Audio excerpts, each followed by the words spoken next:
guys and welcome to Skynomics Academy. My name is Sunil Kumar Yadav और आज हम लोग कंट्रोलिंग के एमसीक्यूज को पढ़ने जा रहे हैं। हम लोगों ने पोस्ट डीसी का, जैसा कि मैंने बता रखा है पहले, पोस्ट डीसी क्या कि P for planning, O for organising, S for staffing, D for directing और C फॉर कंट्रोलिंग। ये क्या है? एक तरीके का फंक्शंस ऑफ मैनेजमेंट है। फंक्शंस ऑफ मैनेजमेंट हम लोगों ने जो फंक्शंस ऑफ मैनेजमेंट का हम लोगों ने प्लानिंग का बहुत अच्छे तरीके से डिस्कस किए थे। उसके बाद ऑर्गेनाइजिंग को भी बहुत अच्छे तरीके से डिस्कस किए हैं। उसके बाद स्टाफिंग भी, उसके बाद डायरेक्टिंग भी, और आज हम लोग क्या करने जा रहे हैं? आज हम लोग कंट्रोलिंग को डिस्कस करने जा रहे हैं बहुत अच्छे तरीके से। तो कंट्रोलिंग के एमसीक्यू जो सीयूटी के लिए मोस्ट इंपॉर्टेंट है, और ये आपका बिजनेस स्टडीज का एक चैप्टर में से एक है, जो कि आप लोगों का एक बोला जाए कि अब देखिए 20-25 दिन बचा हुआ है। मैंने लगभग 40-50% सिलेबस अभी तक कंप्लीट करा रखे हैं, और जिन्होंने नहीं देखा है वो जाकर एक हमारा प्लेलिस्ट बना हुआ है CUET 2023 और उसमें लिखा हुआ है इको और बीएसटी। अगर इको और बीएसटी से रिलेटेड कोई भी अगर चाह रहा है कि भाई मेरे CUET में अच्छा रिजल्ट आए, तो वो जाके वहां से वीडियो देख सकते हो और आप लोग बहुत अच्छे तरीके से रिजल्ट भी ला सकते हो। उसके बावजूद भी अगर कोई प्रॉब्लम है तो हमारे व्हाट्सएप नंबर पर एक बार जाकर आप लोग बता सकते हैं कि भाई क्या प्रॉब्लम है क्या नहीं है। आप लोगों को डायरेक्टली वहां से जो भी इंफॉर्मेशन होगा, जो भी रिक्वायर्ड इंफॉर्मेशन होगा आपके क्वेरी के अनुसार, वो चीज आपको प्रोवाइड करा दिया जाएगा। तो आज हम लोग कंट्रोलिंग पढ़ते हैं, है कि नहीं? लेकिन इसके पहले मैं छोटा सा कॉन्सेप्ट बताऊंगा कंट्रोलिंग का मतलब क्या होता है। देखो, एक बार क्या हो गया, मैनेजमेंट में आपने प्लान बना लिया, उसके बाद उस प्लान को ऑर्गेनाइज कर आप लेकर चले गए। उसके बाद फिर अब ऑर्गेनाइज तो कर लिए, उसके बाद फिर आपने स्टाफिंग करी, मतलब ह्यूमन रिसोर्स लाए। ह्यूमन रिसोर्स का मतलब कि आपने स्टाफिंग करी, अलग अलग डिपार्टमेंट में लोगों को हायर किया। उसके बाद आपने डायरेक्ट किया कि भाई आप लोग मोटिवेट कैसे रह सकते हैं, है कि नहीं? आप लोग बहुत सारी चीजें हैं वहाँ, कम्युनिकेट कैसे कर सकते हैं, वो सब सारी चीजें। अब आता है कंट्रोलिंग, कि डायरेक्टिंग के बाद कि भाई कोई भी काम को आप किसी को दे रहे हैं तो उसको आप किस तरीके से कंट्रोल करके चल रहे हैं। इसका मतलब ये नहीं है कि आप तानाशाह बन जाओ, नहीं। कंट्रोलिंग का मतलब होता है कि जो भी आप काम कर रहे हैं उसको कंट्रोलिंग वे में किस तरीके से लेके चल रहे हैं, ताकि आपके बिजनेस के गोल ओरिएंटेड काम हो सके और सारी चीजों को आगे बढ़ाकर ले जाया जा सके। और ये एक मोस्ट इंपॉर्टेंट टॉपिक में से एक है, क्योंकि अगर आप एक बिजनेसमैन आगे चलकर बनोगे, या फिर मान लो कोई कंपनी में काम ही कर रहे हो, तो वहां पर आप बहुत अच्छे तरीके से इससे रिलेट कर सकते हो पोस्ट डीसी से, ठीक है? जो कि हमारा फंक्शंस ऑफ मैनेजमेंट है। तो चलिए स्टार्ट करते हैं पहले क्वेश्चन से, जो हमारा एमसीक्यूज है। और पहला क्वेश्चन जो है वो बहुत धमाकेदार क्वेश्चन है और बहुत अच्छा क्वेश्चन है, और आप लोग इसको कर कर बहुत खुश हो जाइएगा भाई। बोला गया deviation are said to be a positive in nature when. देखो, डेविएशन को पॉजिटिव कब बोलेंगे? डेविएशन का मतलब होता है कि मान लो कि आप कोई काम कर रहे हो, कोई काम आपको दिया गया, लेकिन आपने काम ज्यादा अच्छे तरीके से करा। जो आपको दिया गया है वो आपको बोला गया कि भाई 5 घंटे में, 5 आवर्स में आप 50 पेंसिल बनाएंगे, लेकिन आपने 5 घंटे में, 5 आवर में कितने पेंसिल बना दिए? 60 पेंसिल बना दिए। इसका मतलब क्या? पॉजिटिव इफेक्ट है ना। या बोला जाए कि इसका नेचर कैसा है? पॉजिटिव है डेविएशन का। तो ये कब हो रहा है? जब actual performance is more than the planned performance. हम लोगों ने प्लानिंग बनाई थी कि 5 घंटे में कितना प्रोडक्ट को डिजाइन करेंगे या कितने प्रोडक्ट को बनाएंगे, 50 प्रोडक्ट को, लेकिन वी हैव फाइनली कितना हम लोगों ने कर पाया? एक्चुअल में कितना कर पाया? एक्चुअल में हम लोगों ने 60 किया। इसका मतलब क्या है? जो प्लान्ड था उससे ज्यादा अगर अचीव किया गया है, उससे ज्यादा अगर परफॉर्मेंस निकल के आया, तो हमारा क्या होगा? वो डेविएशन पॉजिटिव इन नेचर होगा। तो ऑप्शन सी हमारा करेक्ट ऑप्शन होगा, इसमें कोई कंफ्यूजन नहीं होगा, ठीक है? तो यहाँ पर गोलू खुश हो गया इस क्वेश्चन को बना के। चलिए अब चलते हैं सेकंड क्वेश्चन पर फटाफट। सेकंड क्वेश्चन क्या है भाई? सेकंड क्वेश्चन हमारा बहुत इंटरेस्टिंग और बहुत अच्छा क्वेश्चन है। अब वो है क्या, ये देख लेते हैं। विच of the following is not a limitation of controlling? इसमें से कौन सा है जो लिमिटेशन ऑफ कंट्रोलिंग नहीं है? मतलब लिमिटेशन मतलब एक होता है ड्रॉबैक नहीं है, ठीक है? ड्रॉबैक नहीं है या फिर डिमेरिट नहीं है, ठीक है? तो costly affairs, ensuring the order and discipline, little control on the external factor, difficult in setting up the quantitative standard.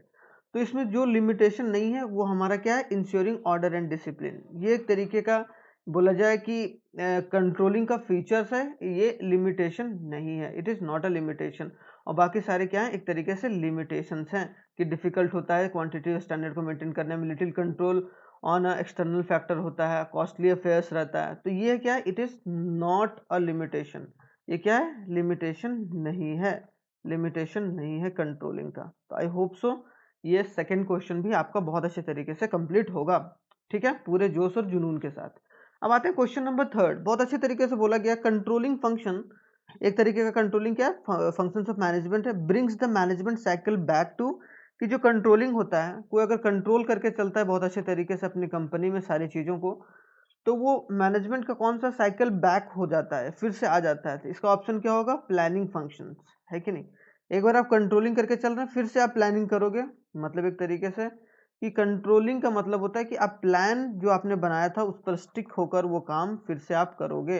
तो brings the management cycle back to, controlling के बाद क्या आता है, एक तरीके से प्लानिंग, क्योंकि देखो पोस्ट डीसी, एक बार प्लानिंग कर लिया, ऑर्गेनाइजिंग कर लिया, स्टाफिंग, फिर डायरेक्टिंग, फिर कंट्रोलिंग, फिर से आप प्लानिंग करोगे, फिर ऑर्गेनाइजिंग, फिर स्टाफिंग, फिर डायरेक्टिंग, फिर कंट्रोलिंग, फिर इस तरीके का पूरा साइकिल चलता रहता है, ठीक है। तो ये हमारा ऑप्शन नंबर सी होगा करेक्ट आंसर। चलिए क्वेश्चन नंबर फोर्थ में फटाफट।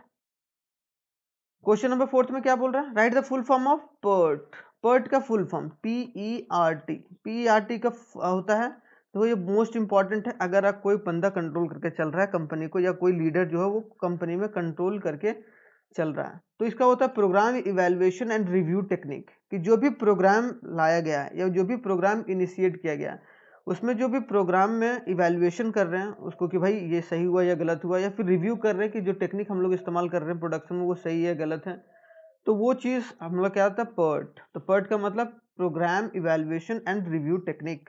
तो ऑप्शन नंबर जो डी होगा करेक्ट आंसर है।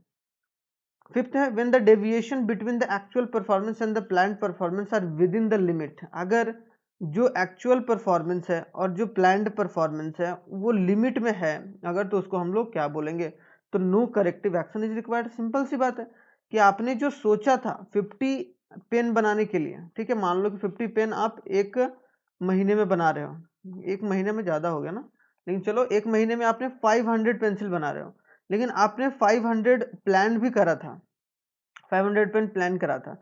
इसका मतलब क्या, जितना आपने प्लानिंग करी थी उतना आप बना रहे हो, इसका मतलब क्या, नो करेक्टिव मेजर्स, उसमें कोई आपको और प्लान में चेंजेस करने की जरूरत नहीं है, क्योंकि जो प्लान आपने बनाया था वो सही तरीके से वर्क कर रहा है, ठीक है। इसका मतलब जो भी आप कंट्रोलिंग में जो भी एक फंक्शन एक प्लानिंग करके चल रहे थे कि इसको कंट्रोल करेंगे, भाई हम लोग इतने पेंसिल को बनाएंगे, इतने पेन को बनाएंगे, उतना पेन आप बना पा रहे हैं। तो I hope so no corrective action is required, option number D is the correct answer.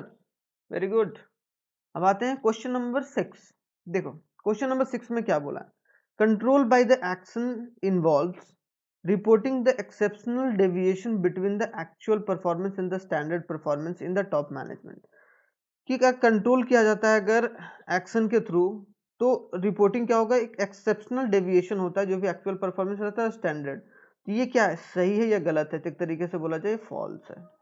क्या है, फॉल्स। ऑप्शन नंबर सी होगा, ये फॉल्स है कि control by the action involves reporting exceptional deviation between the standard and the top management, बिल्कुल गलत है, ठीक है। अब आता है question number 7, which of the following is a traditional technique of managerial control. इसमें से देखो दो टेक्निक आ चुका है, एक है कि ट्रेडिशनली क्या चीज फॉलो किया जा रहा था बहुत दिन पहले से, और एक है मॉडर्न मॉडर्न टेक्निक क्या फॉलो किया जा रहा है। तो बोला जा रहा है इसमें से कौन सा जो फॉलोइंग ट्रेडिशनल टेक्निक है जो मैनेजरियल को या मैनेजमेंट को कंट्रोल करके चलने की बात की जा रही है। Personal objective, budgetary control, break even analysis. तो ये ऑल ऑफ द अबव जो होगा वो ऑप्शन हमारा करेक्ट ऑप्शन होगा।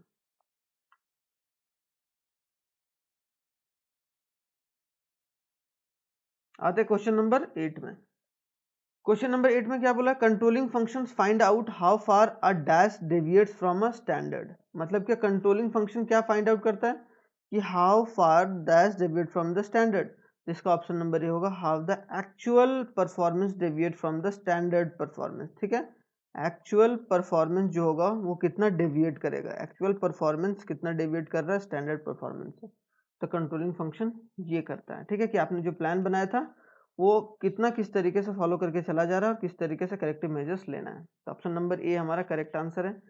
Which one of the following is not a features of controlling, इसमें से है जो कौन सा फीचर्स ऑफ कंट्रोलिंग नहीं है, तो option number D keeping employees busy, हमेशा एम्प्लॉयज को बिजी रखना एक तरीके से वो फीचर्स नहीं है कंट्रोलिंग का, कि आप भाई एक काम दिए फिर से किसी में और लगा दिए, तो उससे क्या होगा, मोटिवेशन डाउन होगा, इसका मतलब वो डायरेक्टिंग ठीक से नहीं हो पा रहा है। तो इसका मतलब परवेसिव फंक्शन होना चाहिए, कंटिन्यूअस फंक्शन है, एक्शन ओरिएंटेड है, लेकिन keeping employees busy is the correct option. क्यों? क्योंकि ये एक फीचर्स नहीं है, बाकी ये तीनों क्या है, एक तरीके से फीचर्स ऑफ कंट्रोलिंग है।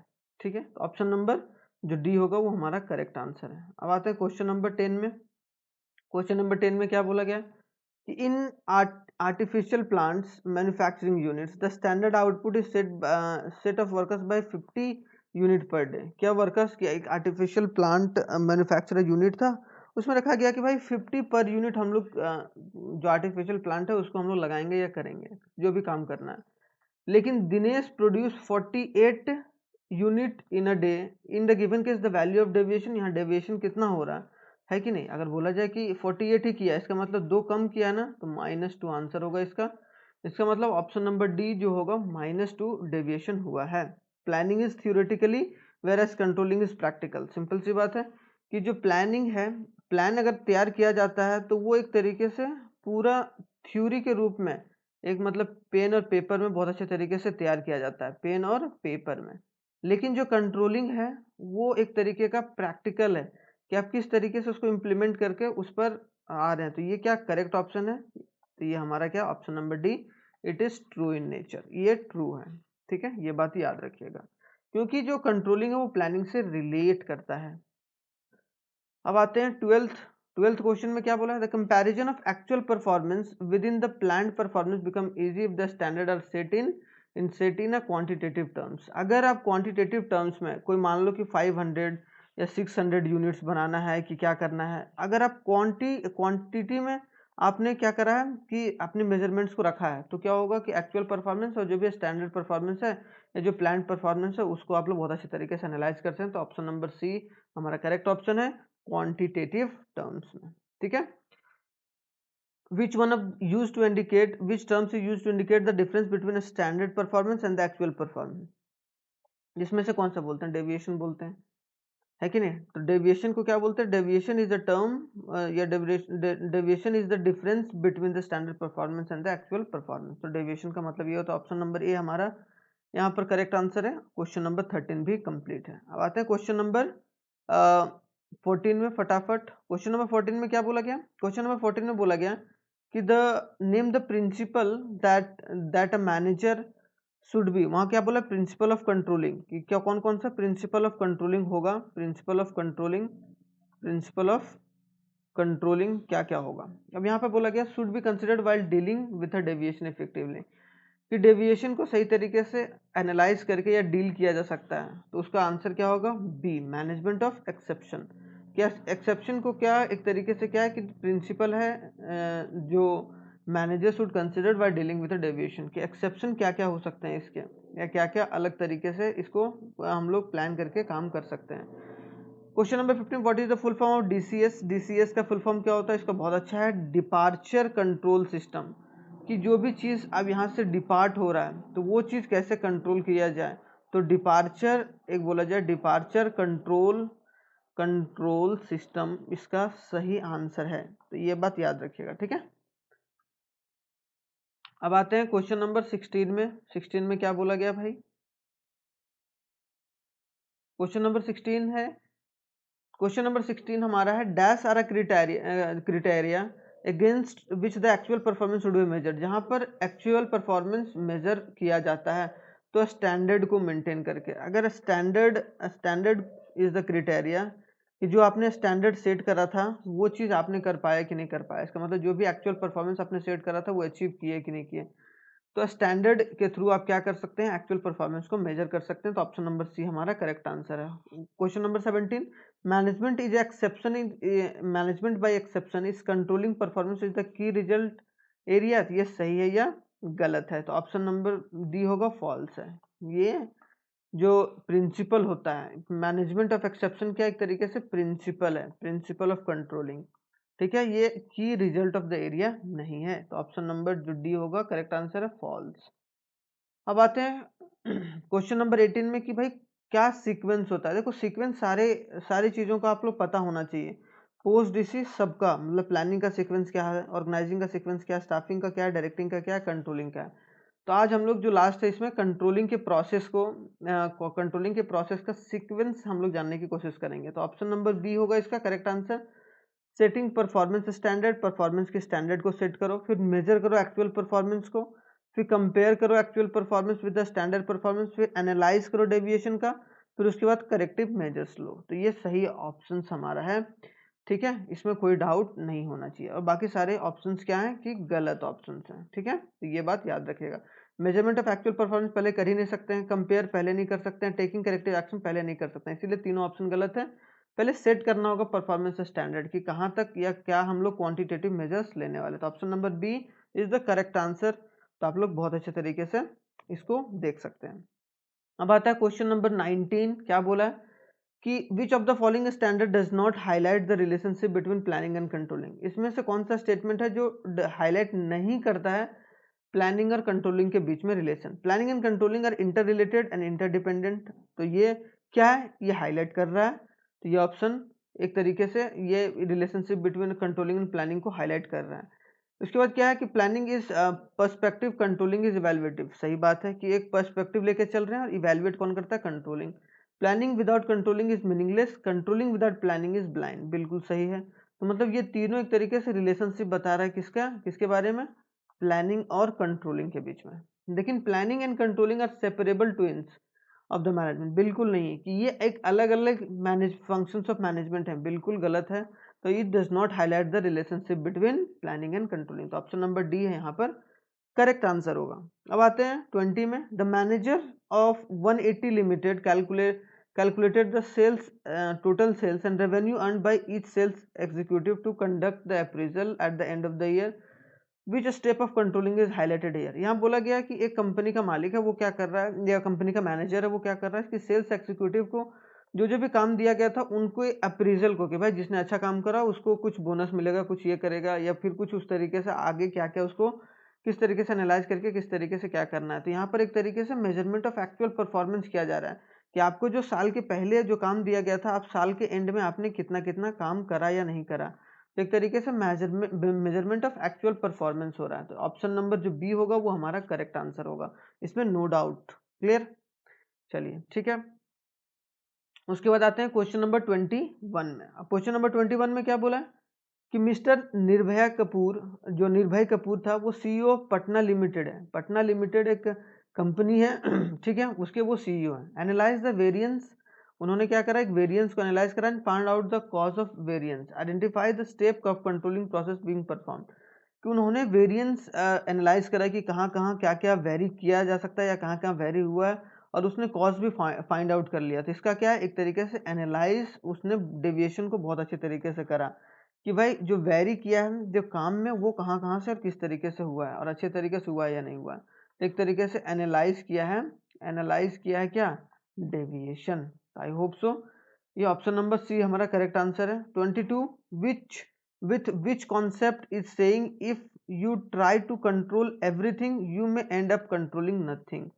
कि अगर आप कंट्रोल करना चाहते हो तो आप लोग अगर पूरे मतलब हमेशा चाह रहे हो कि सारी चीज को मैं कंट्रोल करके चलूं, तो इसका मतलब क्या होगा कि आपको बाद में ये पता चलेगा कि controlling end of controlling nothing, कि आप कुछ भी कंट्रोल नहीं कर पाएंगे। क्योंकि कभी ना कभी आग बबूला होगा वो वहाँ का एम्प्लॉइज, या एक बोला जाए कि वो भड़केगा, तो आप ज़्यादा से ज़्यादा कंट्रोल नहीं कर सकते हो। ठीक है, इसका मतलब ये ऑप्शन नंबर क्या होगा, जो बी और सी है, मैनेजमेंट बाय एक्सेप्शन और कंट्रोल बाय एक्सेप्शन। तो ऑप्शन नंबर बी और सी ये कॉन्सेप्ट बताता है। तो ऑप्शन नंबर जो डी होगा वो करेक्ट ऑप्शन होगा, जो बी और सी मतलब मैनेजमेंट ऑफ एक्सेप्शन और कंट्रोलिंग ऑफ एक्सेप्शन। ठीक है, अब आते हैं क्वेश्चन नंबर 23 में बिना कोई देरी किए हुए। तो क्वेश्चन नंबर 23 में क्या बोला गया, बहुत अच्छे तरीके से, हिमेश क्या एक सीनियर मैनेजर है इन अ सॉफ्टवेयर कंसल्टेंसी फर्म। एक सॉफ्टवेयर कंपनी में हिमेश क्या एक कंसल्टेंसी फर्म में एक सीनियर मैनेजर है। He regularly prepares a performance report, वो परफॉर्मेंस रिपोर्ट बनाता है ऑफिस सबऑर्डिनेट की, जो भी सबऑर्डिनेट काम कर रहे हैं, as a part of appraisal, ताकि वो एक तरीके से उसको अप्रिशिएट कर सके, अप्रीजल दिया जा सके। द स्टेप ऑफ कंट्रोलिंग, इसमें कौन सा स्टेप ऑफ कंट्रोलिंग है, तो एक तरीके से मेजरिंग क्या किया जा रहा है, परफॉर्मेंस इज मेजर। तो ऑप्शन नंबर ए करेक्ट है कि जो हिमेश जो कर रहा है वो क्या कर रहा है, एक तरीके से परफॉर्मेंस को मेजर कर रहा है। क्या कर रहा है, मेजरमेंट ऑफ परफॉर्मेंस किया जा रहा है। तो ऑप्शन नंबर जो ए होगा वो करेक्ट आंसर होगा। अब आते हैं क्वेश्चन नंबर 24 में कि Bajaj the operation manager sets a limit of 5% of deviation in the production and decided to take a corrective action. उसने क्या देखा कि भाई जो 5% का डेविएशन हो रहा है, कि जितना वो सोचा था उससे 5% कम हो रहा है, and only if the deviation occurs beyond 5%, name the concept applicable. यहाँ कौन सा एप्लीकेबल कॉन्सेप्ट होगा, तो option number C, the management of exception, क्योंकि यहाँ पर एक वर्ड आया है corrective action and deviation occurs, तो इसमें से कौन सा होगा कि एक तरीके से एक्सेप्शन काम करेगा। मैनेजमेंट ऑफ एक्सेप्शन मतलब एक तरीके से प्रिंसिपल ऑफ मैनेजमेंट काम करेगा, जिसके थ्रू वो करेक्टिव मेजर्स ले सकता है। ठीक है, आई होप सो ये ऑप्शन नंबर जो सी होगा वो हमारा करेक्ट आंसर होगा। अब क्या है क्वेश्चन नंबर 25।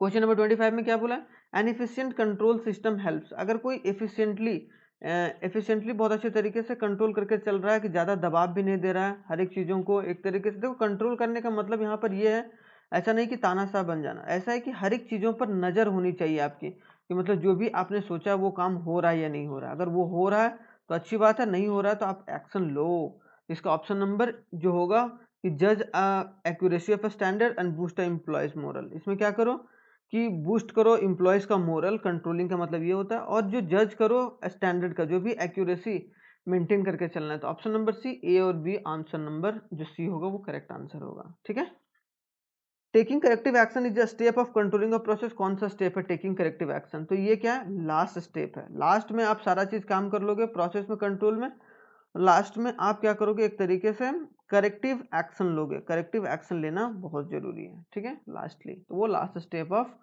क्या है, कंट्रोलिंग है।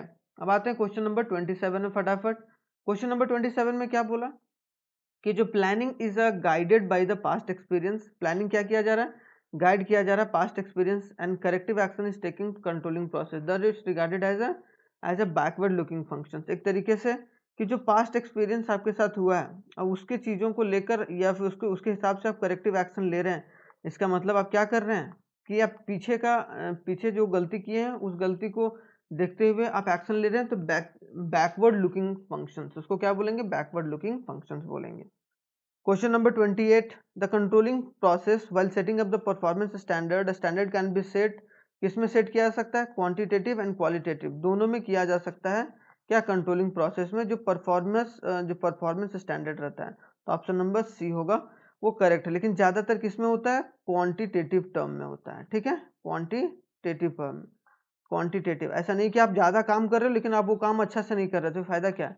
तो एक तरीके से क्वालिटी और क्वांटिटी दोनों को मेंटेन करके चला जाता है, तो ये बात याद रखिएगा। ठीक है, तो ऑप्शन नंबर सी हमारा करेक्ट ऑप्शन है, ए और बी। आते हैं 29th क्वेश्चन में। 29th क्वेश्चन क्या बोला गया, which standard are use in production, की प्रोडक्शन में कौन सा स्टैंडर्ड यूज होता है। तो ऑप्शन नंबर जो डी है करेक्ट आंसर है, कि क्वालिटी स्टैंडर्ड, क्वांटिटी स्टैंडर्ड और कॉस्ट। कि आप जो क्वालिटी बना रहे हो वो कैसा बना रहे हो, आप जितना क्वांटिटी बना रहे हो क्या वो क्वांटिटी अच्छे से बना रहे हो, या फिर जो आप कॉस्ट लगा रहे हो, जो पैसा लगा रहे हो वो सही तरीके से लगा रहे हो कि नहीं लगा रहे हो। तो ये तीनों चीज देखा जाता है अगर बोला जाए कि प्रोडक्शन के डिपार्टमेंट या प्रोडक्शन के स्टैंडर्ड को अगर यूज किया जाए तो। ठीक है, तो ये ऑप्शन हमारा डी करेक्ट ऑप्शन होगा। तो 30 आएगा, विच of the following is a technique of measurement of performance. किसमें से कौन सा है जिसमें परफॉर्मेंस या technique of measurement of performance, जिससे परफॉर्मेंस की टेक्निक को मेजर किया जाता है। तो परफॉर्मेंस रिपोर्ट, कि सारे इंप्लॉयज का परफॉर्मेंस रिपोर्ट बनाया जाता है मैनेजर्स के थ्रू। और एक बार परफॉर्मेंस रिपोर्ट के थ्रू क्या होता है कि मेजर किया जाता है उस रिपोर्ट के थ्रू कि भाई आपने सही काम करा है या नहीं काम करा है, या आपने जो स्टैंडर्ड सेट किया गया था उस पर आप काम कर रहे हैं कि नहीं कर रहे हैं। तो ऑप्शन नंबर सी जो होगा हमारा करेक्ट ऑप्शन होगा। अब आते हैं 31st क्वेश्चन। 31st क्वेश्चन में क्या बोला गया कि dash is often refer to as a controlling of exception, कि जिससे हम लोग एक्सेप्शन को कंट्रोल कर सकें, मतलब बाहरी ताकतों को, या फिर बोला जाए कि जो हमारे कंट्रोल में नहीं है, मतलब एक्सेप्शन जो हो गया। इसमें ऑप्शन होगा management of exception is the correct option, कि इसके थ्रू, मैनेजमेंट ऑफ एक्सेप्शन के थ्रू हम लोग कंट्रोल कर सकते हैं एक्सेप्शन को। तो ऑप्शन नंबर बी हमारा करेक्ट आंसर है। विच of the following is an advantage of critical point of control and management by exception, कि क्रिटिकल पॉइंट ऑफ कंट्रोल क्या होता है कि एक तरीके से जहाँ पर कंट्रोल बहुत अच्छे तरीके से बहुत सूझबूझ के करना होता है, जैसे तैसे नहीं कर सकते, या मैनेजमेंट ऑफ एक्शन को। तो ये विच ऑफ द फॉलोइंग एडवांटेज, कि इसमें से एडवांटेज कौन सा है, तो option number D correct option है, ऑल ऑफ द अबव। मतलब सेव करता है टाइम को, अगर आप सही तरीके से आप पॉइंट कंट्रोल को देख चाहे एक्सेप्शन को आप समझ पा रहे हैं। Better utilisation of managerial talent, कि मैनेजमेंट को बहुत अच्छे तरीके से आप यूज कर सकते हैं। और डेलीगेशन ऑफ अथॉरिटी, कि जो भी आप काम डेलीगेट कर रहे हैं, डेलीगेट का मतलब होता था, मैंने बताया भी था, कि आप कोई सुपीरियर हो, सुपीरियर अगर अब कोई काम को या कोई काम को अपने सब ऑर्डिनेट को देता है, तो उसको हम लोग क्या बोलते हैं, जो सुपीरियर है वो क्या अपने काम को सब डेलीगेट कर रहा है, किस पर, सब ऑर्डिनेट को। तो ये एक तरीके से तीनों ऑप्शन हमारा करेक्ट ऑप्शन होगा, तो option number D is the correct answer. ठीक है, अब आते हैं 33rd क्वेश्चन में। 33rd क्वेश्चन क्या है, या बोला जाए 33 क्वेश्चन क्या है, an efficient control of system helps to, अगर एफिशिएंटली बहुत अच्छे तरीके से कंट्रोल करके चला जा रहा है, ज़्यादा हार्श वे में कंट्रोल नहीं किया जा रहा है, तो वो क्या हेल्प करता है, तो हेल्प क्या करता है, अकम्प्लिश द ऑर्गेनाइजेशनल ऑब्जेक्टिव, बिल्कुल सही है, कि आप अपने ऑर्गेनाइजेशनल ऑब्जेक्टिव को पूरा कर सकते हैं। बूस्ट एम्प्लॉयज मोरल, एम्प्लॉयज का मोरल बूस्ट होता है। एंड जज द एक्यूरेसी ऑफ स्टैंडर्ड, कि यू कैन जज द स्टैंडर्ड ऑफ एक्यूरेसी, की जो स्टैंडर्ड ऑफ एक्यूरेसी है वो आप सही तरीके से काम हो रहा है कि नहीं हो रहा है।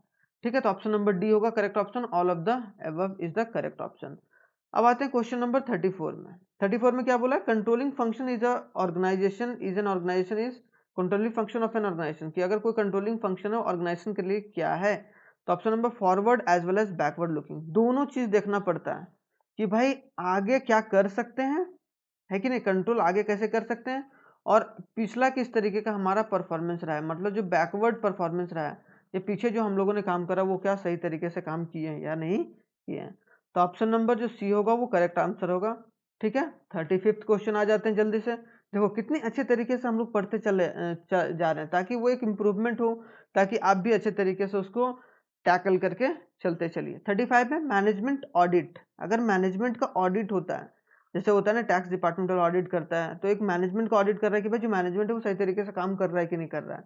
Is a technique to keep a check on the performance of, कि जो मैनेजमेंट का ऑडिट किया जाता है, जो मैनेजमेंट को चेक एंड बैलेंस किया जाता है, वो किस लिए किया जाता है, ताकि जो performance of management of company है, जो भी मैनेजमेंट ऑफ द कंपनी है, उसको सही तरीके से वो काम कर रहा है कि नहीं कर रहा है। तो ऑप्शन नंबर बी जो होगा हमारा करेक्ट ऑप्शन है। ऑडिट का मतलब यही होता है कि भाई जो काम किया जा रहा है, अगर मान लो कि ऑडिट वाला डिपार्टमेंट आपके कंपनी में आ गया, इसका मतलब क्या है कि वो आप जो भी पैसा दे रहे हो या जो भी काम कर रहे हो आप सही तरीके से कर रहे हो कि नहीं कर रहे हो, तो ऑडिट टीम आती रहती है ताकि आपका चेक एंड बैलेंस होता रहे मैनेजमेंट का। अब 36 क्वेश्चन है, budgetary control requires a preparation of, कि जो बजटरी कंट्रोल होता है वो क्या रिक्वायर करता है, प्रिपरेशन ऑफ बजट। सिंपल सी बात है कि जो अगर बजट को कंट्रोल करके चलना है तो उसके पहले क्या है, प्रिपरेशन ऑफ बजट आपका बहुत अच्छे तरीके से होना चाहिए। अगर एक बार आपने बजट बना लिया तो इसका मतलब क्या है कि आप उसे प्रिपेयर करके भी और उसको बजटरी को कंट्रोल तभी कर पाओगे जब आपका बजट बना हुआ रहेगा। ठीक है, तो एक तरीके से कंट्रोल बहुत जरूरी है, और कंट्रोल इफेक्टिव मैनर में, ना कि ज्यादा हिरार्की मैनर में। ठीक है, 36 क्वेश्चन कंप्लीट। 37th क्वेश्चन में आ जाते हैं। 37th क्वेश्चन क्या है, 36 क्वेश्चन क्या है, 36 क्वेश्चन हमारा है, विच of the following is not an applicable for the responsibility of accounting, कि इसमें से कौन सा है जो एप्लीकेबल नहीं है रिस्पॉन्सिबिलिटी फॉर अकाउंटिंग। तो ऑप्शन नंबर बी है अकाउंटिंग सेंटर, कि वो रिस्पॉन्सिबल नहीं है। ठीक है, क्या, विच of the following is not applicable for responsibility accounting, responsibility accounting के लिए अकाउंटिंग सेंटर वो क्या है कि वो रिस्पॉन्सिबल नहीं ठहराया जा सकता है। तो option number B correct option होगा हमारा। Managerial control implies the management of accomplishment against the standard of the corrective, वही कि करेक्टिव मेजर्स कैसे लिया जा सकता है, ये चीज जो बोला गया डेफिनेशन वो किसके द्वारा दिया गया है, तो ये ऑप्शन इसमें से बहुत अच्छे तरीके से बोल सकते हैं हमारा ऑप्शन ए, कि कॉनोज एंड ओ डॉनेल इन्होंने दिया था। देखो एक ना जो किसने ये डेफिनेशन दिया था वो क्वेश्चन आता ही आता है, तो एक बार डेफिनेशन को जितना भी मैंने बताया उसको सही तरीके से एक बार देख के चले जाइएगा, ताकि आपका उसी तरीके से आपका हो जाए। तो ये कॉनोज एंड ओ डॉनियल ने ये मैनेजरियल कंट्रोल के ऊपर या कंट्रोलिंग का जो डेफिनेशन था वो दिया गया था इनके द्वारा। ठीक है, अब आते हैं 38th क्वेश्चन पर। 38th क्वेश्चन क्या बोला गया, which of the following describe the nature of control, इसमें से कौन सा चीज है जो नेचर ऑफ कंट्रोलिंग के बारे में डिस्कस करता है। तो goal oriented, pervasive nature, pervasive function की फंक्शंस को हम लोग सिचुएशन के हिसाब से चेंज कर रहे हैं, कंटिन्यूअस प्रोसेस। तो ऑल अबव द अबव, ये सारा ऑप्शन करेक्ट है, क्योंकि नेचर ऑफ कंट्रोलिंग क्या है कि गोल ओरिएंटेड आप उसको इफेक्टिव मैनर पर करते जाएं, कि आप जो भी कंट्रोल करो वो नेचर के हिसाब से या इन्वायरमेंट के हिसाब से काम करो, या फिर कंटिन्यूअस प्रोसेस है ये।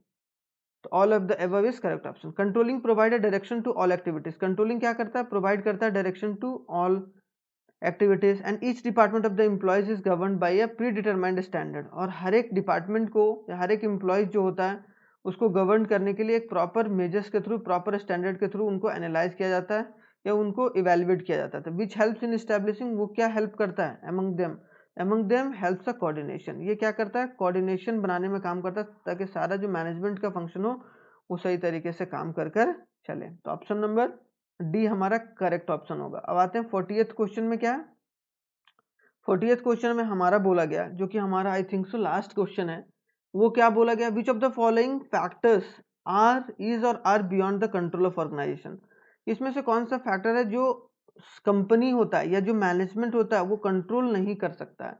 तो इसमें क्या होगा, change in the government policy, बिल्कुल सही है कि ये कि गवर्नमेंट पॉलिसी अगर चेंज हो रहा है तो वो कंपनी के अंदर या कंपनी के हाथों में नहीं। चेंज इन टेक्नोलॉजी, ये भी नहीं। कंपटीशन लेवल, तो all of the above answer जो होगा, आंसर नंबर डी होगा, वो हमारा करेक्ट आंसर होगा, क्योंकि ना आप गवर्नमेंट के पॉलिसी को चेंज आपके कंट्रोल में है, ना कि टेक्नोलॉजी, नया नया टेक्नोलॉजी आ रहा है वो आपके कंट्रोल में नहीं है, या फिर कंपटीशन का लेवल अगर बढ़ रहा है, नए नए फर्म्स को अगर खुल रहे हैं तो वो भी आपके कंट्रोल में नहीं है। तो ऑप्शन नंबर डी होगा, वो हमारा करेक्ट ऑप्शन होगा। ठीक है, तो आई होप सो आप बहुत अच्छे तरीके से आपने ये डिस्कशन सुना होगा और अच्छे तरीके से इसको लेकर आगे चल रहे होंगे। ठीक है, तो हम लोगों ने बहुत अच्छे तरीके से डिस्कस भी करा, और आई होप सो आप लोगों को मज़ा आया होगा, और इसी को आगे बढ़ाते हुए हम लोग फिर से कल मिलेंगे 8 PM में। और आप लोगों को ऐसा लगा ये वीडियो, वो एक बार जरूर कमेंट करके कमेंट बॉक्स में बताइएगा, क्योंकि मैं एक रॉ इन्फॉर्मेशन या एक रॉ क्वेश्चन दे रहा हूँ, या एक रॉ एक PPT या स्टडी मटेरियल दे रहा हूँ, जिसके थ्रू आप और भी रिवाइज कर सकते हैं। एक दो बार रिवाइज कीजिए भाई, तो मज़ा आ जाएगा आप लोगों को। ये हमारा फेसबुक आईडी है, ये हमारा इंस्टाग्राम आईडी है, आप लोग यहाँ जाके फॉलो कर सकते हैं। अगर जो भी इन्फॉर्मेशन होगा वो आप लोगों को प्रोवाइड कर दिया जाएगा। और ये हमारा क्या है, वेबसाइट है, यहाँ पे विजिट कर सकते हैं अगर आप लोगों को कोई भी इंक्वायरी चाहिए। और ये हमारा मोबाइल नंबर है, इस पर भी आप लोग मैसेज कर व्हाट्सएप के थ्रू पूछ सकते हैं। तो आई होप सो आप लोगों को बहुत मज़ा आया होगा आज वाले टॉपिक में, जो कंट्रोलिंग का हम लोगों ने पढ़ा। कल हम लोग बहुत अच्छे तरीके से एक चैप्टर्स को पढ़ेंगे, और वो चैप्टर होगा एंटरप्रेन्योरल डेवलपमेंट। एंटरप्रेन्योरल डेवलपमेंट क्या होता है उसके बारे में हम लोग बहुत अच्छे तरीके से जानने की कोशिश करेंगे। और ये एक तरीके से बिजनेस स्टडीज़ का एक ऐसा टॉपिक है जो आपके सिलेबस में नहीं था, ये एक तरीके से एक अलग वे में पूछा जाएगा। तो एंटरप्रेन्योर डेवलपमेंट होता है कि एक एंटरप्रेन्योर है जो एक बिजनेस करने का जो तरीका है वो किस तरीके से डेवलप किया जा सकता है किसी पर्सन के अंदर में। तो ये चीज़ हम लोग बहुत अच्छे तरीके से कल पढ़ेंगे। तो आई होप सो आप लोग मज़ा कीजिए तब तक, और तब तक के लिए थैंक यू वेरी मच। जय हिंद। मिलते हैं कल नेक्स्ट वीडियो में।